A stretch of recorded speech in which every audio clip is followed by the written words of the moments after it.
Bonjour à tous, j'espère que vous allez bien. Bienvenue dans ce second épisode de LNDJ, les niveaux du jour, la nouvelle émission quotidienne livestreamtraders.com dans lequel je vous donne un peu mon sentiment pour la séance sur les indices, sur cette première partie de séance, les niveaux que je surveille.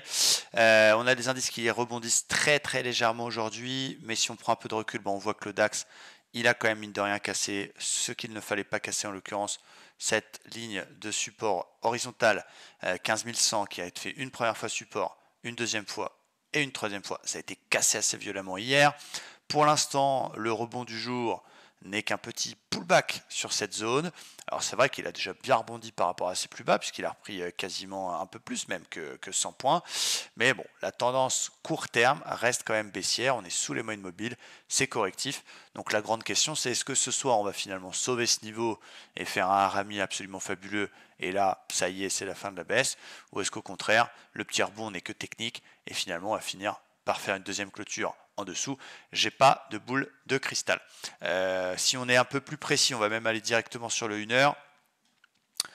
Alors, à la différence des deux rebonds précédents, notamment celui de septembre sur lequel on a vu une très très belle divergence haussière 1 heure qui nous donnait un petit signal pour éventuellement traver le rebond, là pour l'instant on voit qu'on a un RSI complètement équilibré, on est autour des 50. Alors c'est vrai que cette zone elle tient, c'est vrai que du coup on a une zone quand même assez solide, on n'a pas réussi, si je peux me permettre, à casser les plus bas de la semaine dernière, donc ça tient, c'est comme par hasard, c'est quoi? C'est chiffre rond, c'est 15 000 tout pile. Donc le niveau 15 000, les chiffres ronds sont extrêmement psychologiques, surtout sur les indices. Eh bien, c'est toujours des zones qui sont assez travaillées. Et là, on a certainement des grosses mains et ou des algos qui commencent à se dire 15 000, c'est quand même bon, on a été chercher 15 000, les gars, faudrait peut-être arrêter un peu nos conneries. Maintenant, les dossiers qui sont sur la table, c'est cette inflation, c'est Evergrande, donc peut-être que le marché est aussi un petit peu en attente de nouvelles. Hier, les indices américains se sont un peu emballés à la baisse. Est-ce que c'est exagéré ou pas? Je ne suis pas économiste, mais en effet, contrairement à il y a quelques semaines où chaque baisse était systématiquement rachetée de façon très très violente, là pour l'instant c'est pas encore le cas, donc ça montre aussi une faiblesse du marché. Mon plan du jour, eh bien on a un range pour l'instant partagé. D'ailleurs je viens de tenter une petite vente sur le haut du range pour tout vous dire avec un stop court. Ça passe tant mieux, ça passe pas c'est pas grave, j'ai un petit risque accepté. On est bloqué entre le haut du range qui correspond aussi à peu près au point pivot autour des 15 100 et le bas du range qui est justement cette zone 15 000. Donc tant qu'on est dans son range, qu'est-ce qu'il faut faire? Il faut avoir les coronets de tenter une vente sur le haut du range et puis évidemment pour les plus fous de tenter un achat sur le bas. Maintenant, moi je vais essayer plutôt de suivre mon flux principal et vu que le flux 4 heures, 1 heure, 15 minutes est plutôt baissier, je vais pour le moment, tenter uniquement des shorts. Là, en l'occurrence, sur le haut du range, ça m'intéressait. Attention quand même, il ne faut pas non plus avoir de biais extrêmement baissiers. Si finalement il pète le haut du range, sachant qu'il vient de casser la résistance ici et qu'il casse les 15 100, eh bien, en effet, c'est peut-être fini à très court terme pour la baisse et on pourrait avoir une poursuite du rebond jusqu'au R1, voire jusqu'au 15 250. Donc, marché pas évident aujourd'hui. Qui veut rebondir? On a un VIX qui perd 3%, donc qui montre que ça se détend un petit peu au niveau du stress sur les marchés.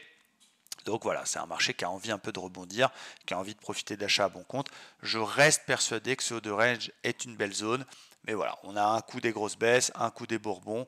Il ne sait pas trop s'il est mâle ou femelle, le marché, c'est comme ça.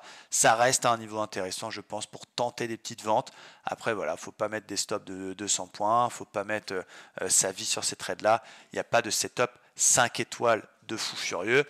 Et les 100 biais, j'appelle ça ceux qui vraiment sont systématiques, évidemment, travailleront une petite position à l'achat sur la validation de cette espèce de double bottom pour aller chercher le R1, chose que je vais avoir du mal à faire puisque le flux est quand même baissier. Donc attention à cette zone 15 100, attention à ce range.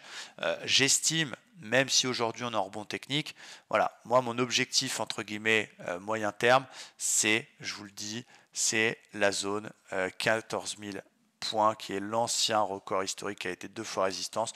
Je pense que d'ici quelques jours, semaines, on ira chercher ce niveau-là. C'est la première fois qu'on est sous les deux moyennes mobiles depuis plus d'un an. Voilà, je reste quand même plutôt dans une optique d'avoir une baisse qui va se poursuivre.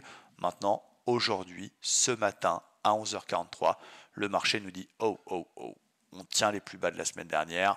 Les gars, arrêtons les conneries, essayons de rebondir un petit peu. Voilà. Après, tant qu'on est sous cette résistance oblique, voilà, ça va être un peu confus, ça va être un peu le bordel. C'est pas évident, donc surveillons bien ce haut de range sur lequel des petites ventes peuvent se tenter dans une logique technique.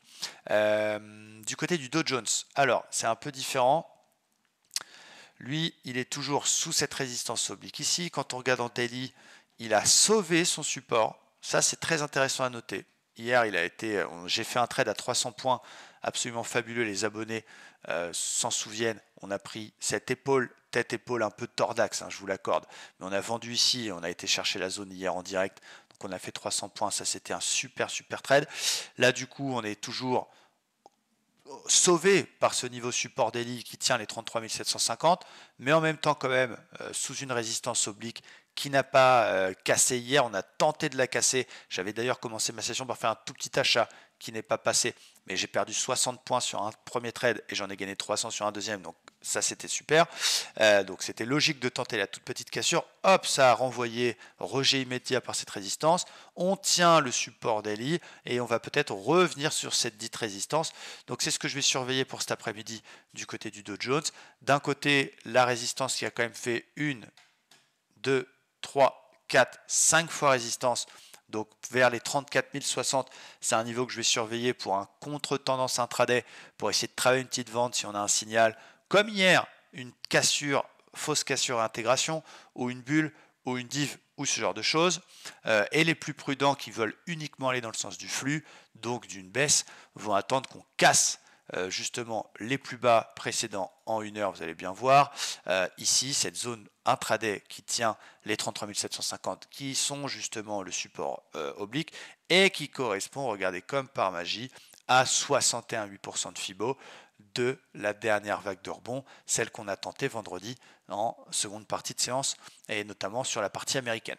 Donc le plus joueur tentera une petite vente autour de la résistance sur un signal ou de cassure et intégration ou une bulle ou un machin comme ça, et les plus prudents qui veulent vendre un signal de continuation de la baisse, eh bien attendront que ça se retourne et qu'on casse finalement les 61,8.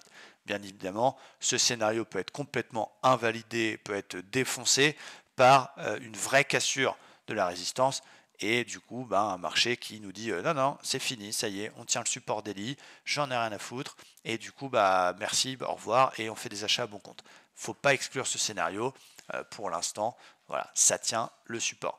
Le Standard & Poor's est à peu près dans la même situation, avec effectivement une grosse baisse hier. Alors, il y a certains qui appellent ça un sandwich japonais, un kebab comme vous voulez. En tout cas, on fait un double avalement sur cette bougie. Mais c'est vrai que pour l'instant, ça tient les niveaux. Et du côté du Nasdaq, eh bien, on est quand même sur un très gros support oblique qui prend 1, 2, 3, 4, 5e point de contact sur cette ligne de support. On a déjà quasiment fait l'objectif de l'épaule tête-épaule. Donc c'est vrai que le Nasdaq pourrait lui aussi tenter un rebond technique puisqu'on est sur un support et qu'on a fait l'objectif de l'ETE, et du coup au niveau timing c'est moins le timing pour vendre. Je ne sais pas si c'est fini pour la baisse, je n'ai pas de boule de cristal, mais en tout cas une chose est sûre, c'est que pour l'instant on sauve des niveaux, pour l'instant on tente de rebondir. On a vu que c'était les séances américaines qui faisaient le marché. Comme hier, on a eu plutôt un début de séance assez sympa avec une tentative de rebond hier matin aussi, puis finalement à l'Open US, une dégueulerie par les indices américains. Donc ce sont eux les boss, ce sont eux qui décident. Ça s'amuse en Europe quand l'Europe est ouverte le matin, et ça a peur l'après-midi quand les US sont là. Donc ça va être très intéressant cette séance cet après-midi. J'espère que ces niveaux vous aident dans votre prise de décision. Encore une fois, parfois on voit parfaitement les choses. Parfois c'est moins évident, parfois on se trompe aussi.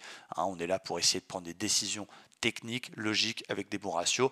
C'est pas toujours efficace, c'est comme ça. Donc restez extrêmement prudent. Apprenez à maîtriser vos tailles de position, à gérer un money management strict, 0,5% de perte acceptée par trade par exemple, à calculer ces tailles de position là, à travailler les bons contrats, les bons produits. Tout ça, ça s'apprend. Ne vous précipitez pas, ne croyez pas que c'est facile. Ça demande beaucoup de travail, mais j'espère que je vous y aide un petit peu. Merci à tous et très bonne fin de journée. Ciao.